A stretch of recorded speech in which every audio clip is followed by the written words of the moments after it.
নমস্কার। তো সবাই জানেন যে এসএলএসটিতে পরীক্ষার ডেটও ঘোষণা হয়ে গেছে। স্কুল সার্ভিস কমিশন চিঠি পাঠিয়ে দিয়েছেন বিভিন্ন রিজিয়নে। 7 তারিখ এবং 14 তারিখ সেপ্টেম্বর পরীক্ষা ধার্য করা হয়েছে। কিন্তু এই মুহূর্তে সবচেয়ে বড় প্রশ্ন যে এত কম সময়ে কীভাবে সেটা সম্ভব। এখনও সুপ্রিম কোর্টে কেস হয়েছে, এসএলপি হয়েছে 10 নম্বরের এক্সপিরিয়েন্স এবং 16 এবং 25-এর আলাদা পরীক্ষার ব্যাপার নিয়ে। তাছাড়াও একটা বড় ইম্পর্টেন্ট জিনিস বাকি রয়ে গেছে, সেটা হচ্ছে কাস্ট। যে এসসি যে এসটি সে কিন্তু এখন জানাতে পারেনি যে সে কী কাস্ট। শুধুমাত্র পেমেন্ট গ্রুপে ভাগ করে দেওয়া ছিল, দুটি পেমেন্ট গ্রুপ। তো এরকম অবস্থায় দাঁড়িয়ে ওবিসির মামলাও মেটেনি।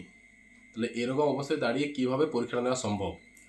আমাদের মতো যারা সাধারণ প্রার্থী রয়েছে তারা কি করা উচিত?